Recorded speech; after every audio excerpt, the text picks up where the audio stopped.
Very good morning everyone. How are you? I hope you all are doing good. I'm audible and visible clearly. Not board is visible clearly. Okay.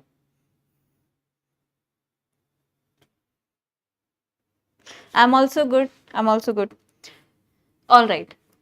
So, welcome back again in our editorial classes. Uh, Yesterday class didn't happen, as you all know. On Tuesdays we don't have classes, right? So I have went through all the newspapers of yesterday as well and of today's as well, and I found this article relevant for you. Okay.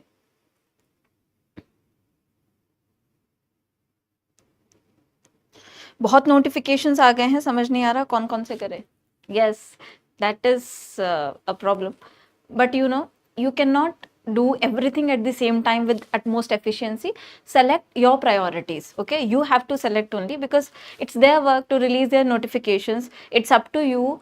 You want to choose, you want to channelize your efforts into which direction, right? Which is the exam which you think that is the exam of your zone, to say specifically.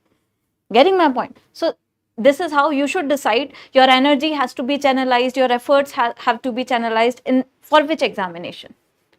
Getting my point? There are a lot of examinations. You cannot qualify all examination at the same time, right? Because nowadays every exam has huge competition. It requires a strategy, it requires time. You should give your precious time to only selected zones where you think you can qualify, you can succeed, right? So need not be baffled upon these notifications. It's their task. You do your own task. You select which exam you want to appear into, right? So, all right, let's begin. So this is the article I found. There are also other editorials which are there, but let me tell you, since the portfolios have been decided in the government, that which minister is going to hold the which ministry, right? So all these things, given all these news in the newspapers, the editorials are talking about, they are more like suggestions. What should now the new ministers do? What should now the council of ministers do now, right? So what should be their strategy for the upcoming financial year, budget year? What should be their priorities for the budget? So all these kind of political news. Only one such article which I found is relevant for us is this in your it is from your business line of today. Okay, so today's business line, this is your article. You can go and read the editorial. The title is balancing out the growth. This is what I gave the title to this PPT. Okay, balancing out the growth. So this editorial particularly talks about this thing. Is consumption led growth winning? It would be very interesting to understand India, since sadly finance minister is same. Why are you sad about this? Need not be said. Okay. So anyways, political discourse, political questions apart from the analysis, just focus on the economic and finance analysis. Okay. So this is the thing, consumption led growth winning. It would be interesting to analyze, is India's consumption growth winning out? Is this growth not coupled with consumption trends? Then what is fueling this growth? So all these questions will be answered in today's editorial or analysis, right? Clear? So just stay tuned. You will get to know the different dimensions. What is leading to India's growth? What is there which is now contributing less to India's growth? What is the structure of this growth which we are witnessing, right? All these things. Okay. So stay tuned. Let's understand. That's why I have given the title balancing out the growth. Balancing out the growth. I'll come to this title again after I do the complete analysis. So is growth consuming less? This is the first question. Is growth consuming less? As you all know, we are very positive. Every institute or the accounting methods are positive for India's GDP, right? We have a forecast of increase in India's GDP, isn't it?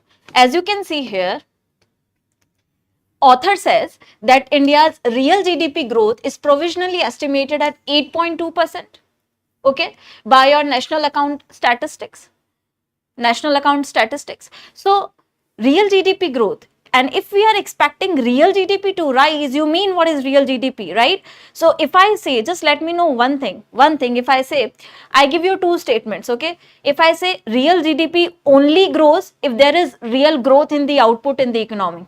First statement, I am repeating it again, real GDP only grows if there is growth in the output, actual output, okay? True or false? True or false? Let me know quickly. Yes, okay, so you agree with this. Very good, because you know that in real GDP, our prices are from the base year. They do not change. Only variable which changes is the quantity, is the output, isn't it? Very good. I appreciate you are very clear with the basics.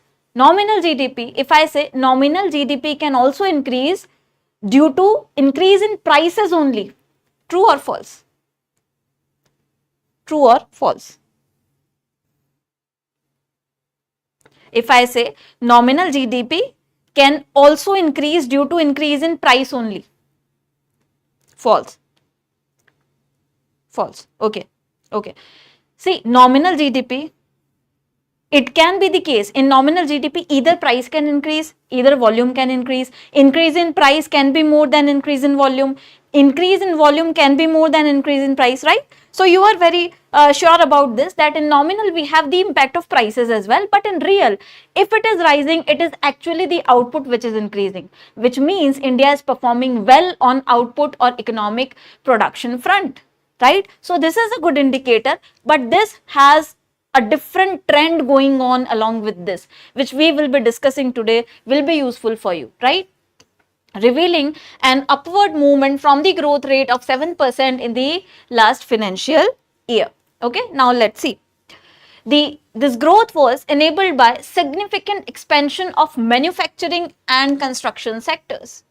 So remember, the author here is highlighting why are we growing so fast? What all are the sectors which are contributing to this growth? So first thing the author highlights is the manufacturing sector. Manufacturing sector is performing good, as well as the construction sector. Construction sector is also performing very well. Construction sector is also performing very well, right? So in tandem with the consistent performance of the services sector. So your construction sector, your manufacturing sector, your services sectors, all these sectors are performing very well. What about the consumption side if we talk about? Okay, so manufacturing is good, construction sector contributing a lot to the economy, services sector contributing a lot. You can relate to this trend from the RBI annual report we have discussed, right? We will discuss the next parts as well. But so far what we have discussed in the RBI annual report, you remember that, you know, services sectors, manufacturing sector, these sectors are contributing more to the GDP. This is just a fact revealed by the author. Then later onwards, the author is going to compare this trend, okay, with other facts. That's why just a normal fact given to you. Yes, service exports, right? All right. Now, this was the general trend which is leading to increased GDP growth for India. Now let's see further.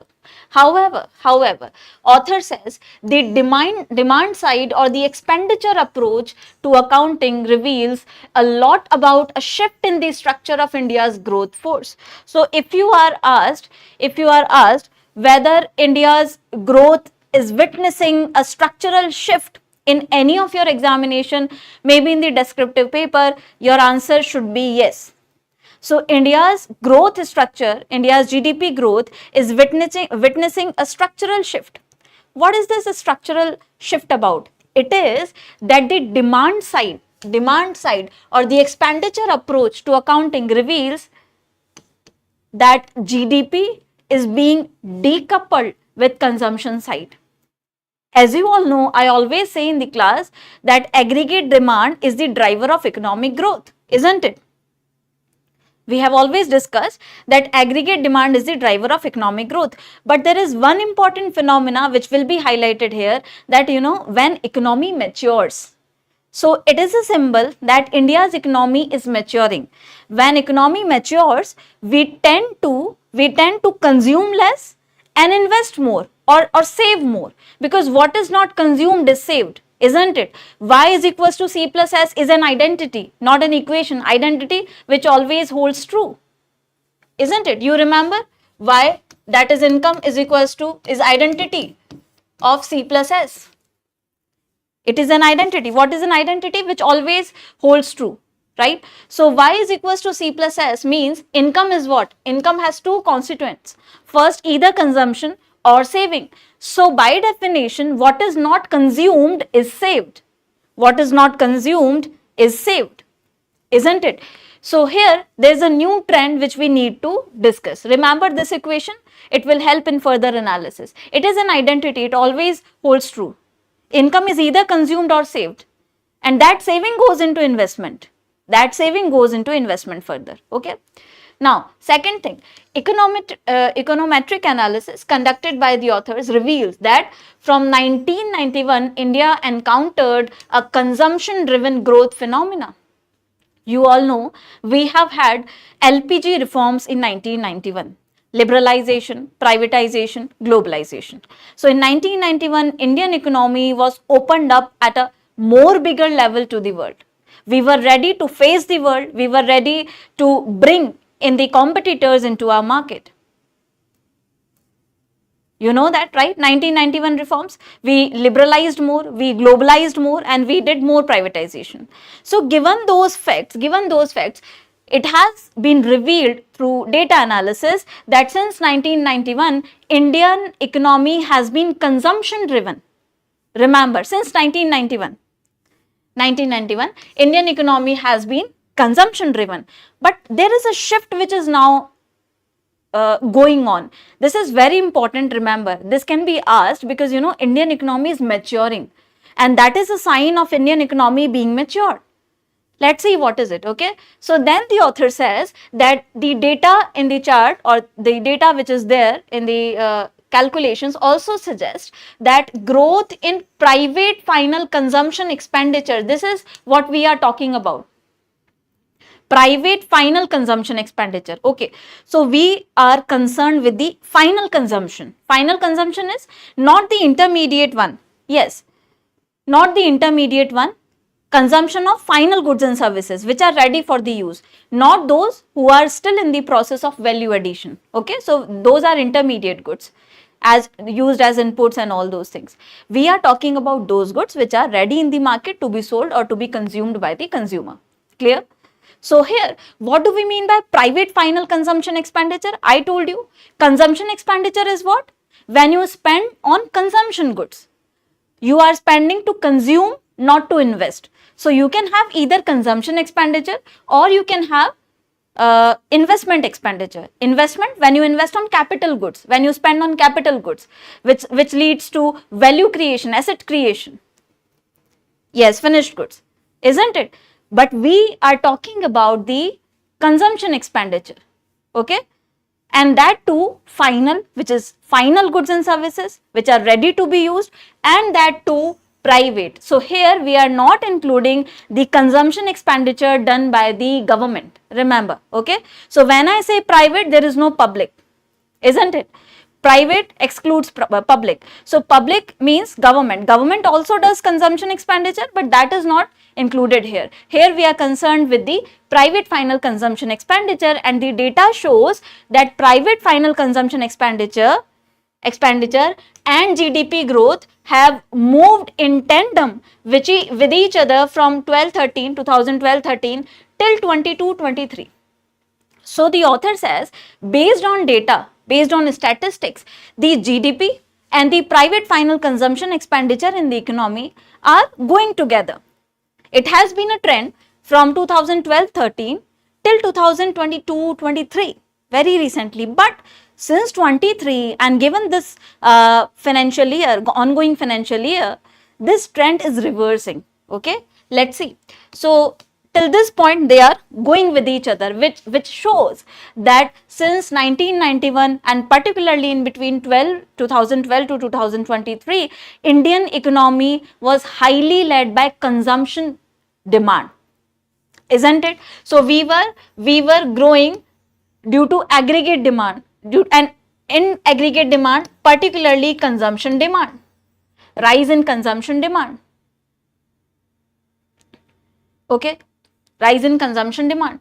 But here is something which the author highlights, that in 2023-24 the co-movements are not the same. Okay, this has changed. This co-movement of what? GDP, co-movement of GDP as well as private final consumption expenditure are changing their tracks. It is not very symbiotic relationship if I talk about, as some of you have suggested in the last class, right? So this is not so symbiotic now. Getting my point? Okay, now let's see what is this, what does it reflect about Indian economy, all these things. So this is the thing the author wants to highlight.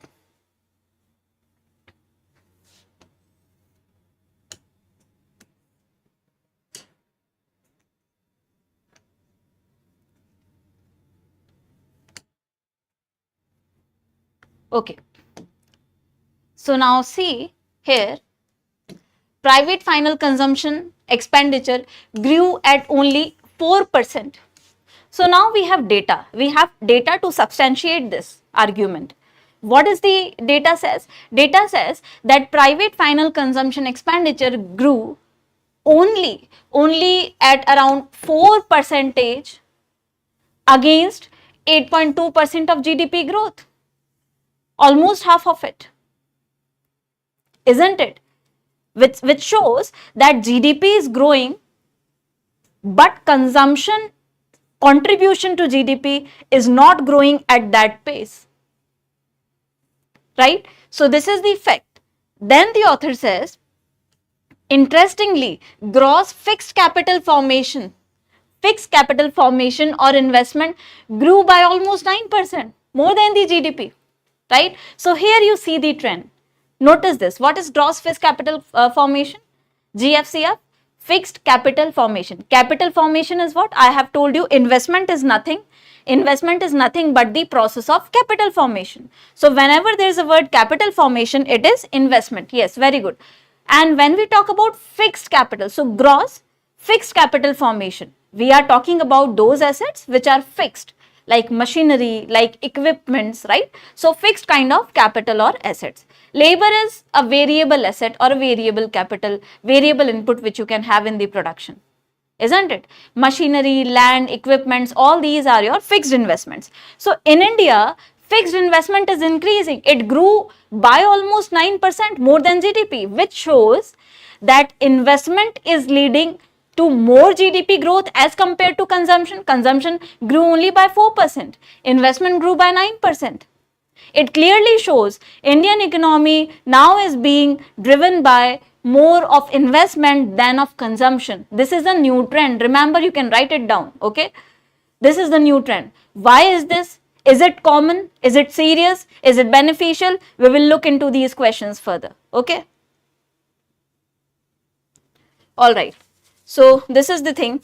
Then there is, the author says, emerging as the prime mover of the Indian growth story last year. So it is emerging as the prime mover of Indian growth, right?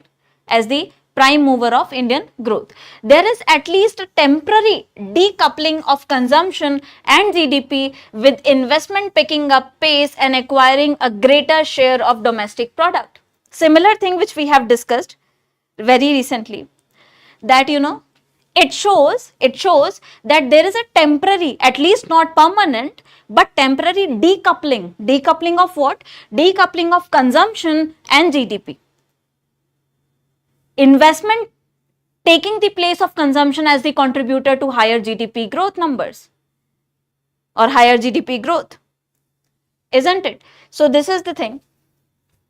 Now let's see further what the author has to say. This was the data. Then the author says that the shift away from consumption driven growth does not occur in a macroeconomic vacuum. The author says this is not happening due to any macroeconomic vacuum. Okay, this is not happening out of nowhere. There are reasons behind it. There are gradual systematic shifts that influence this transformation. What are these shifts? How does economy behaves when it is closer to maturity, when it has been developing so fast for years? What does the behavior, or how does the behavior changes, right? So there are reasons to it. What are the reasons?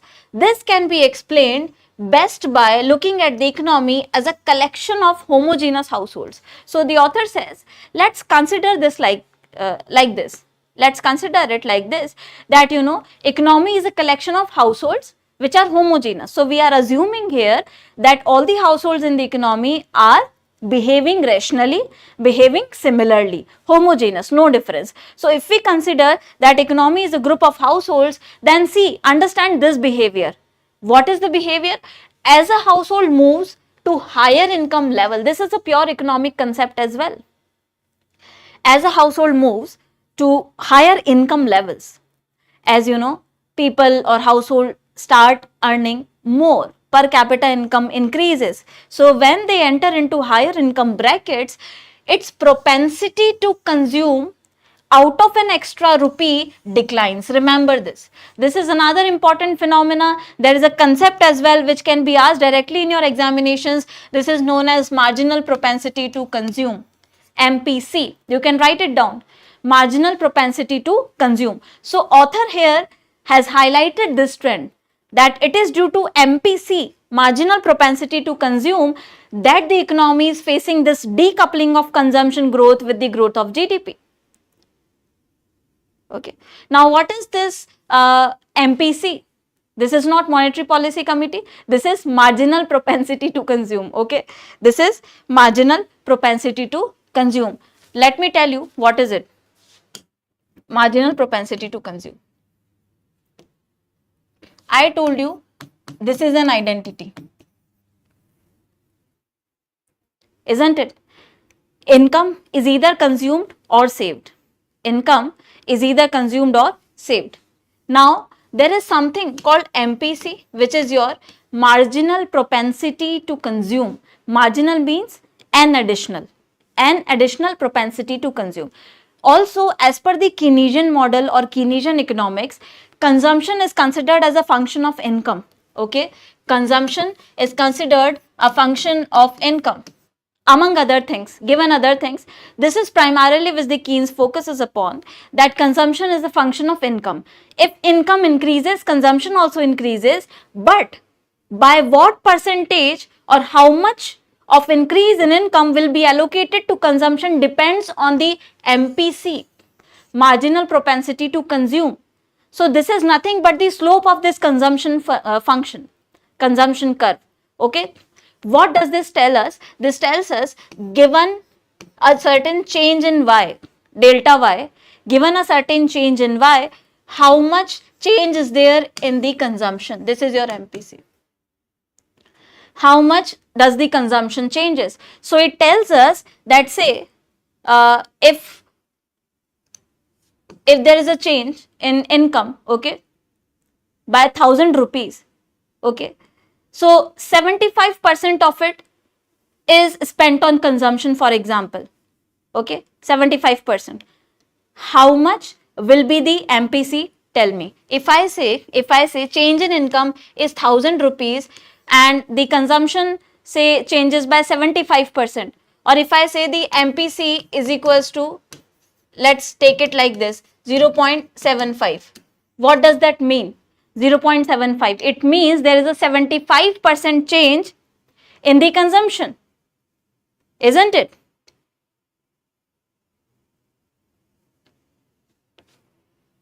If I say MPC or marginal propensity to consume is 0.75, it shows what? It shows there will be 75% change in consumption when your income changes. Got this point? Yes or no?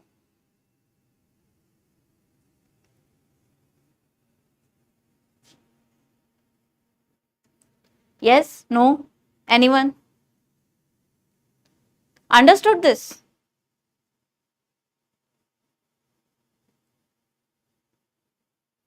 This is a very important concept, MPC, marginal propensity to consume.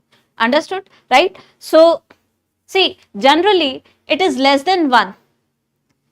One more thing. So, MPC of 0.75,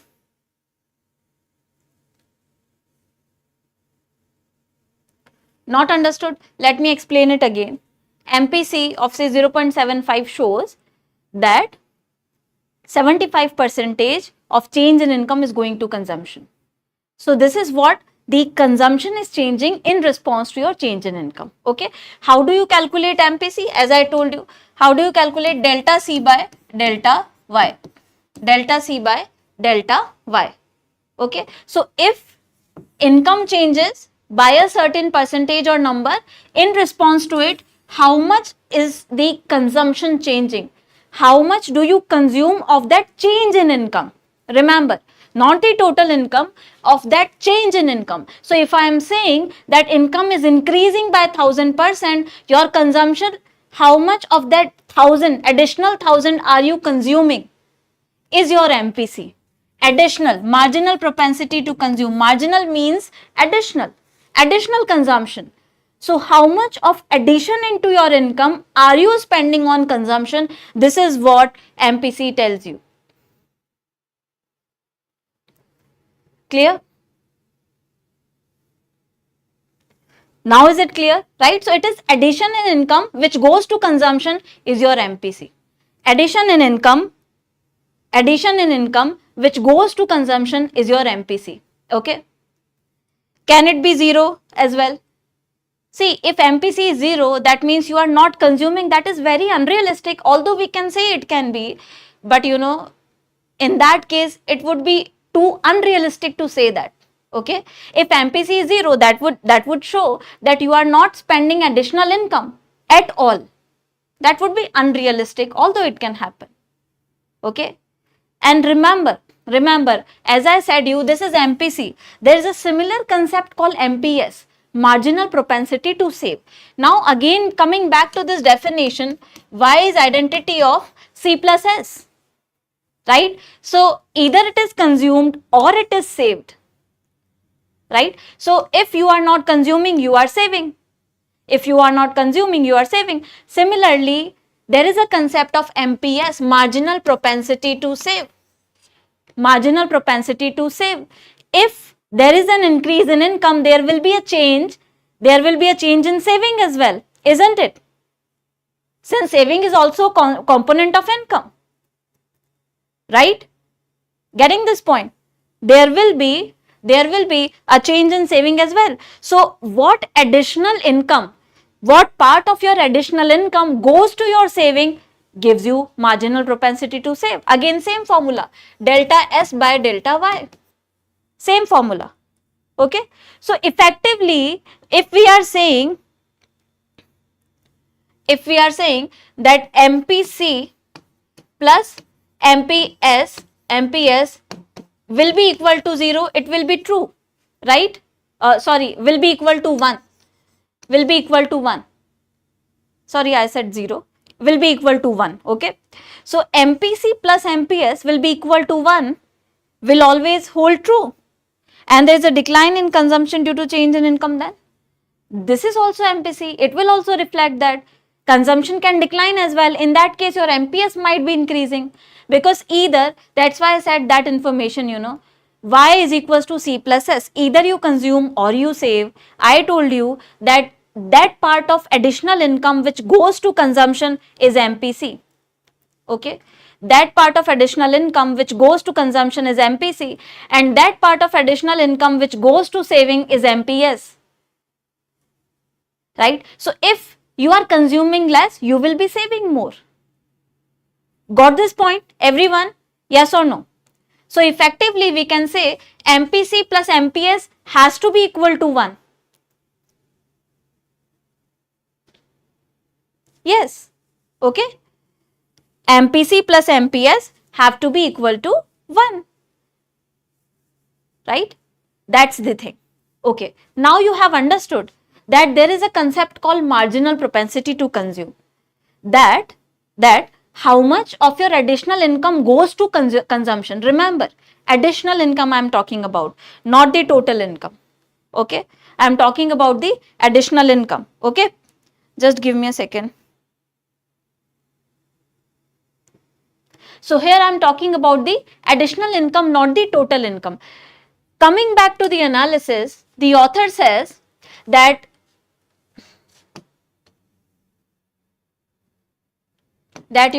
as a household moves to a higher income level,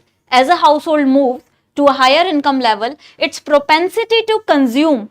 Now you got this. What is propensity to consume? Right? So its propensity to consume out of an extra rupee in income declines. So the author says, as we earn more, as we start earning more, our propensity to consume declines and we tend to save more. So this additional income which we are getting, out of this additional income, the expenditure on consumption declines. So marginal propensity to consume declines and savings tend to be more in the economy.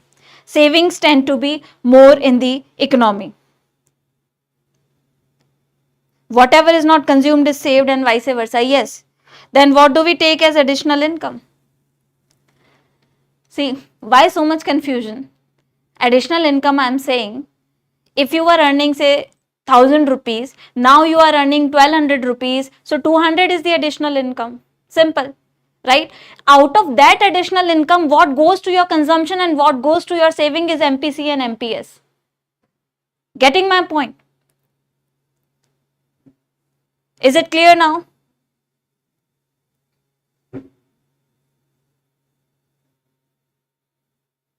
Yes, increase in income. Additional income means what? Increase in income. Okay, not additional sources of income. I am talking about increase in income. Okay, all right. So here you have understood MPC and MPS. Now the author says that as we tend to move to higher income brackets, this tendency to consume or this propensity to consume declines and we tend to save more part, because now we have more income, so we tend to save more, maybe to invest. Getting my point, right? So this is the trend going on in Indian economy. Okay, in other words, a richer household might choose to spend only 10 out of rupees 100 increase in income. Remember, increase in income, not total income. So if someone's, if there's a rich household and the income increases by rupees 100, out of that increase of 100, the household might want to spend only 10 rupees on consumption, while a poor household, because the household is poorer, and when you are poor, you are lagging behind in consumption. You want more income to consume more, right?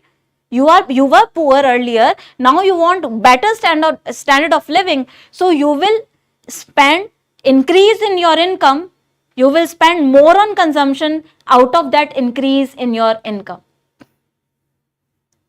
Okay, so it might be the case that the poor household may be spending 50 rupees out of 100, additional 100, increase in the income by 100 on consumption. Okay, on an aggregate level, when an economy gets richer, its tendency to spend or consume declines. Remember this line.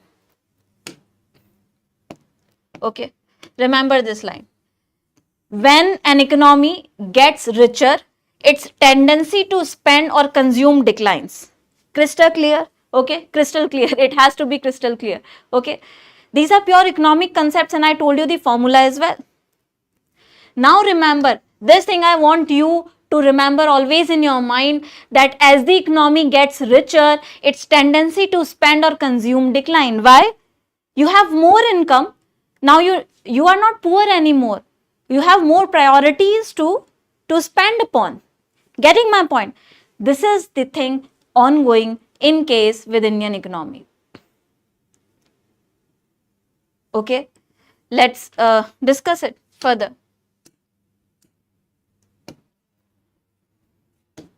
Now, given a steady level of government expenditure, so now the author says that what is happening with India? We have understood the concept of MPC, MPS. We have understood that with additional income, when we get more additional income, when we get richer, we tend to consume less, we tend to spend less and save more. This is what is happening with case of India as well. So the author is saying, given a steady level of government expenditure and current account, this should translate into higher investments at the macro level. Also, from the RBI annual report analysis, you might be able to recall, we have discussed that our current account deficits are moderating, if not reducing. Our current account deficits are moderating, which says that we are performing well on exports front, isn't it? We are performing well on exports front. Given this thing, we are earning good, we are exporting more, that is, we are producing more. We are producing more of goods and services, and government is also continuously increasing its capex, capital expenditure. You all know by now that in RBI report we have discussed government is increasing its capital expenditure and also trying to maintain the fiscal deficit, isn't it? Government is increasing the capital expenditure, also trying to focus on the limits of fiscal deficit.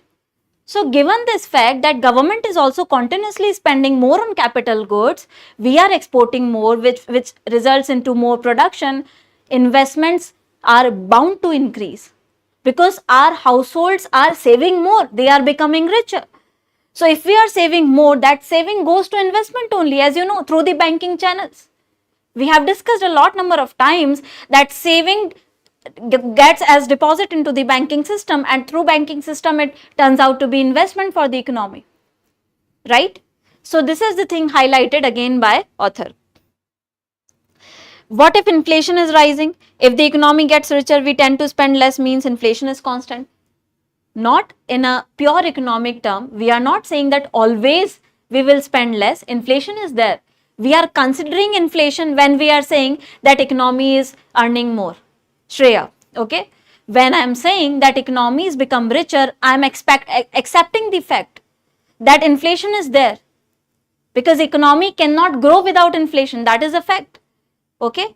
Given that inflation as well, economy tends to spend less. This is the behavior which has been observed at the international level as well.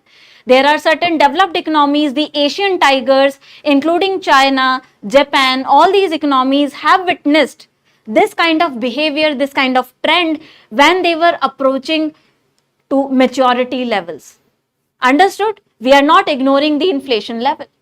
Clear? Next, now understand about the philosophy behind spending of rich versus poor. Yes. Okay. South Korea, Japan, China, all have witnessed this trend. We are not the only ones. Understood? Clear? So the author is also saying that given all this scenario, government is also focusing upon more capital creation. Okay. So in that case, investments are bound to increase. Now, as households consume less, as a proportion of their change in income, they generate higher share of saving. What happens when we are consuming less? What is not consumed is saved. What is not consumed is saved. Remember this line, okay?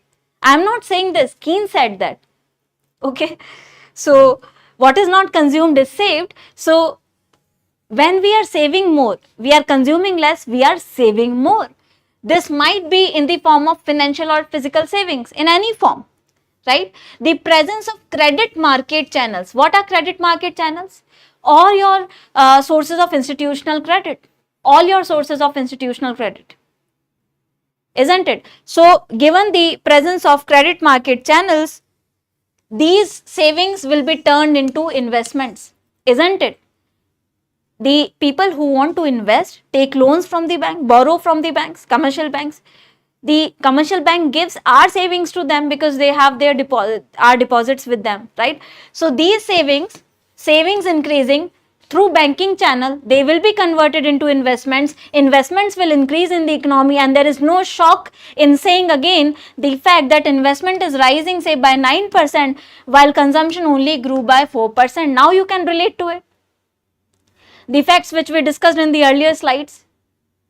Why? Because savings are rising higher than the consumption. So savings increasing, investment, they are converting into investments, therefore increasing investment trend is there in case of India. Are you able to understand this? Right? I hope so.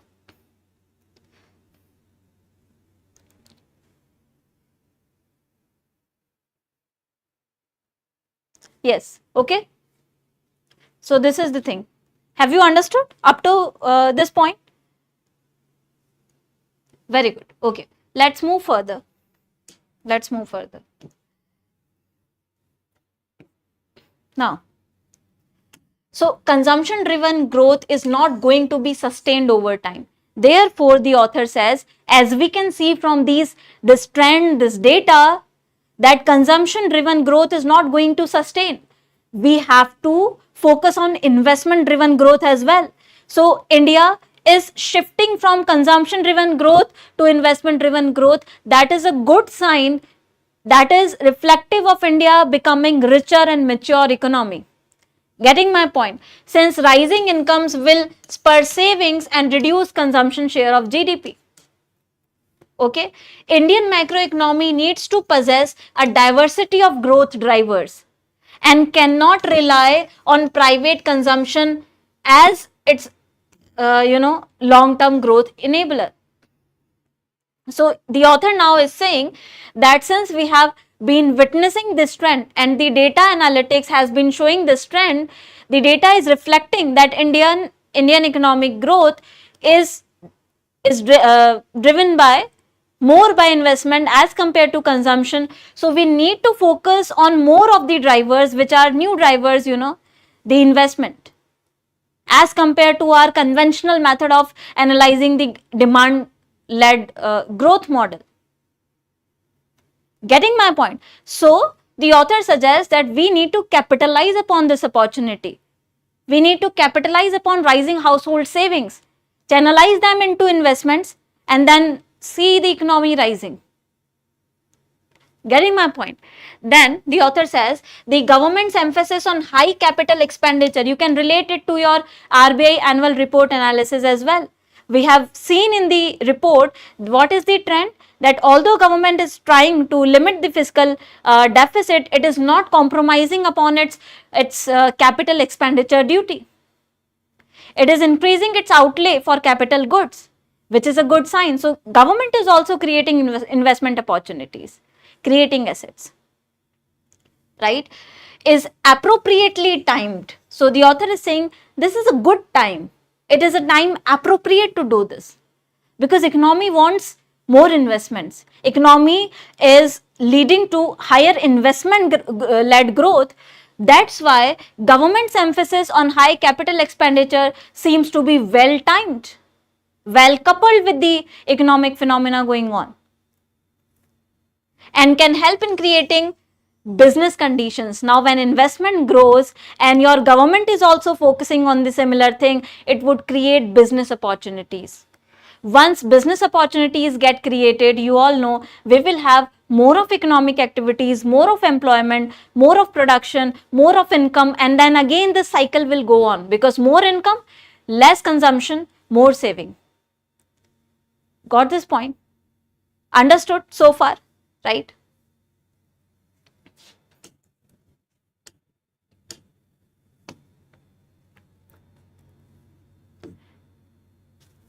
So here as you can see, while investment in terms of gross capital formation has led to last year's growth, again the author is highlighting a fact.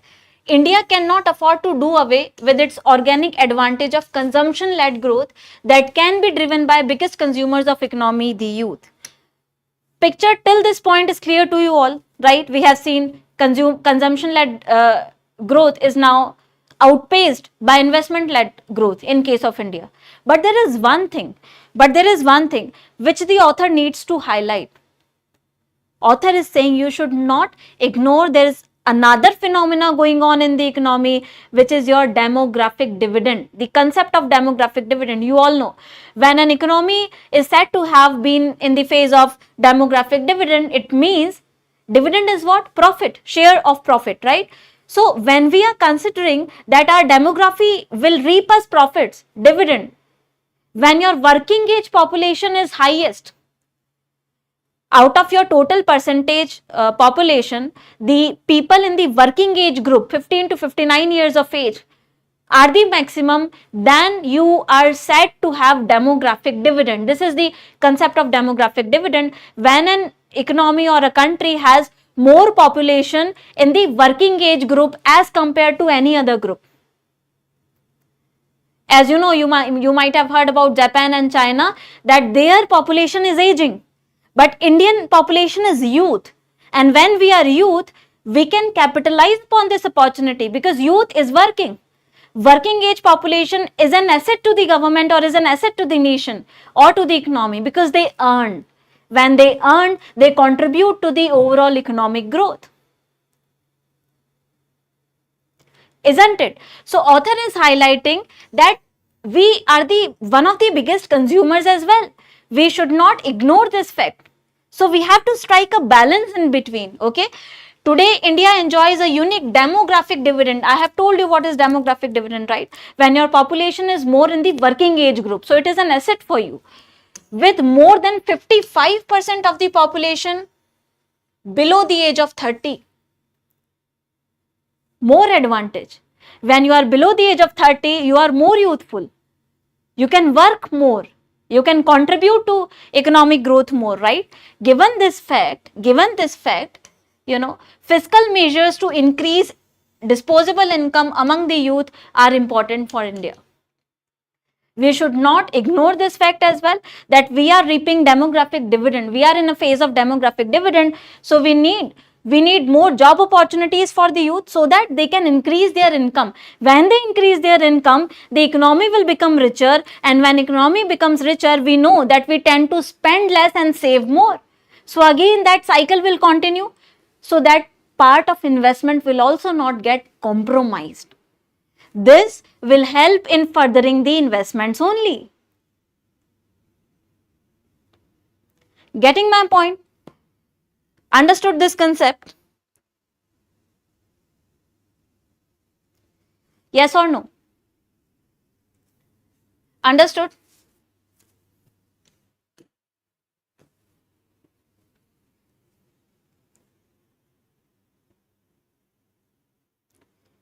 Okay.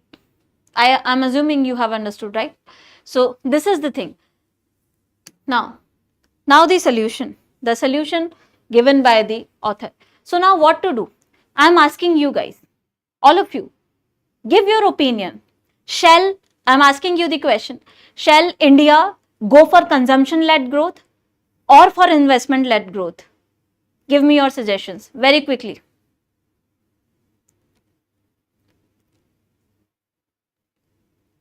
Shall India go for consumption-led growth? Given all the analysis, we have seen the data, we have seen that we have demographic dividend phase as well. We have seen that how economy, responds to higher income levels when we get richer. Given all these things, tell me, how should India respond? Shall India focus more on consumption-led or investment-led? Very good, very good. That was I was expecting from you all. You are very intelligent. You are very, focused. You try to understand what is happening. Okay, I appreciate that. You also brainstorm along with myself. Very good, very good. Very good. We cannot depend on extremes. This is the thing which I want to tell you. Very good. All of your answers are correct. See, given the state of the economy, we cannot afford to go on extremes, be it any front of the economy, right? We need consumption as well. Why? You can substantiate your answer with the fact that we have demographic dividend. We cannot afford the youth to be consuming less. Otherwise, in future course of time, our investments will be less, because then we will be consuming more. Isn't it? So we need to find out a balance, strike out a balance between consumption-led growth and investment-led growth. Let the consumption part do it, demand do its part, perform its duty, and let the investment-led growth perform its duty on its front. Okay. So what we can suggest is that government should focus on increasing investment. Also, household savings should be better channelized, because idle savings are of no use for the economy. Savings lying in the household, somewhere in the dabbas, in the kitchen, are of no use for the economy. Okay, they should be channelized into banking system. So financial inclusion should be increased. Deposit penetration should be increased. You can relate this to financial inclusion as well. In that case, that's how we will be able to channelize these more savings which India is reaping, because now we are becoming richer economy. Then we will be having investments, and heavy investments will result into more employment opportunities. More employment opportunities will result to further increase in income. Further increase in income will again create this virtuous cycle of growth, virtuous cycle of lesser consumption and more investment. And finally we will be rising like this. We will be witnessing higher GDP growth numbers, real GDP growth numbers. So this was the analysis, and the author says Indian economy is that stage where both forces of consumption and investment need to work together in order to achieve this 8% target and to grow more. We need not stop here. We don't want to stop here. We have to have double digit growth as well. Right? So this was the analysis. This was the analysis for today.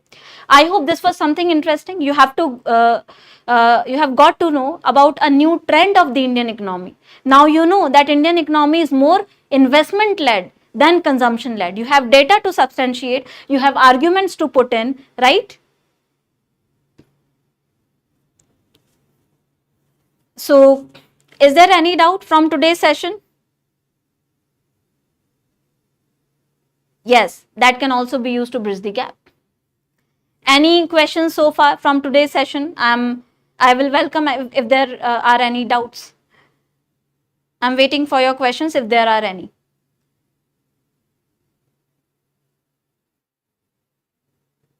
Any questions? Doubts? No doubts? Yes, you can make notes, because although you are provided with the PDF, but if you have your own notes, one more thing which I would like to share with you, general experience, my experience, okay, is that your own notes are more comprehensible. Just try to do one thing, take a topic, select a topic, okay, take out some printout or soft copy would also work for those notes, and write those notes in your handwriting. Then read both of them. You will see the difference, that the notes which you have written, you are able to retain them more as compared to the photo of the notes. Yes, so you should write them down. Your own notes are easy to retain. You retain them for longer. It is scientifically proven, okay? I'm not talking in vacuum. All right. So you can make short points for them. It will be helpful for you in your descriptive paper. You will get to know a lot of things. You will, you will remember these points. You will create answers very effectively. Those will create a good impact on the examiner. No, there will be session of annual report. We will complete the report. There will be, okay? No worry about that. Need not worry about that. I'll be taking up the next session of RBI annual report very soon, maybe in 1 or 2 days, okay?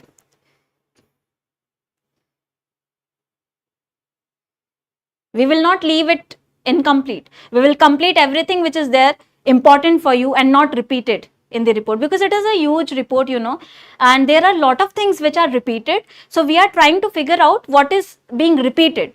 We don't want your time to be wasted upon, right? We will do everything which is important. All right, then I will stop it here and we will meet in the next session. Thank you so much for staying focused, staying interactive. I wish you a great day. Thank you so much. I'll see you in the next class.